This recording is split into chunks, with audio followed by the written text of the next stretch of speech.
Well, howdy there, Internet people. It's Bo again. So, today we are going to talk about nuance, maybe lost nuance, context, and candy bars. This time it's going to be a little bit more serious of a conversation.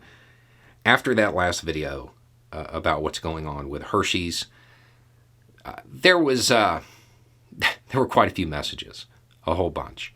One, I actually believe is in good faith.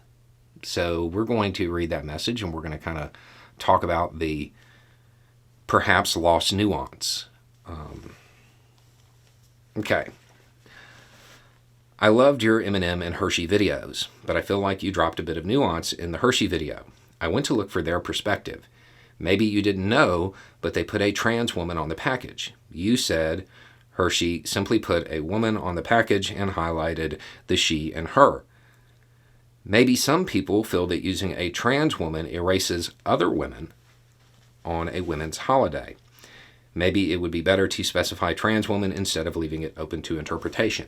The reason I think this is in good faith is that phrase, other women, including trans women in women, right?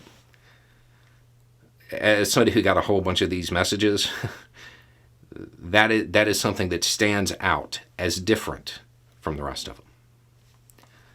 Okay, so here's the thing about this. You went and you looked for more context, more perspective, all of that stuff. Good. This is what I was talking about in that video when I said some people are going to say there's more to it than that, but there's really not. This is exactly what I was talking about. You went and looked for the context. The problem is you didn't find it. Not really. You got their perspective, you got their talking point, but you didn't get the real context. What if I told you that there were 5 packages? Different women. 5 of them. But they're only talking about one, right? Because that particular group of people, they don't want them in public life. It's that simple. It is that simple.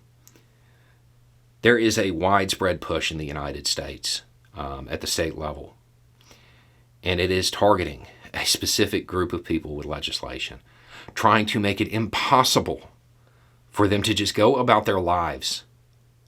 They want to make sure that they're not in public. It is a common conversation now within this demographic of people to talk about what state you may have to move to, where they may have to flee to, just so they can go about their lives, even if they're not hurting anybody. The situation with the candy bars really reflects that. That they didn't bring up the other 4 packages, just the one. And the framing is that, well, it's erasing other women, to use your term. Interesting thing.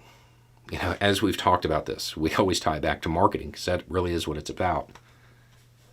These companies, they're marketing to the younger generation, right? How many of the younger generation do you think identify as LGBTQ? I don't have the numbers for Canada, but in the United States, 1 out of 5 rappers. Marketing companies, they pay real close attention to demographics. I'm willing to bet that's not an accident. That is not an accident. It's intentional. And I'm also willing to bet that Hershey's totally knew that this dust-up was coming. I mentioned that before. And given the fact that they have stood by this decision the way they have, yeah, I'm pretty sure they knew it was coming. They knew it was going to give them a bunch of advertising. They knew it was going to reach that 1 out of 5 and their friends of that younger generation, which is their future base customers. So the lost context, the lost nuance, it's not real. There are 5 rappers. They have a problem with 1. And that accurately reflects the demographics in the United States. I would assume Canada's is pretty close. Now, as far as this other part, Maybe it would be better to specify trans woman instead of leaving it open to interpretation. I just said woman rather than trans woman. Yeah, I said what I said. Anyway, it's just a thought. Y'all have a good day.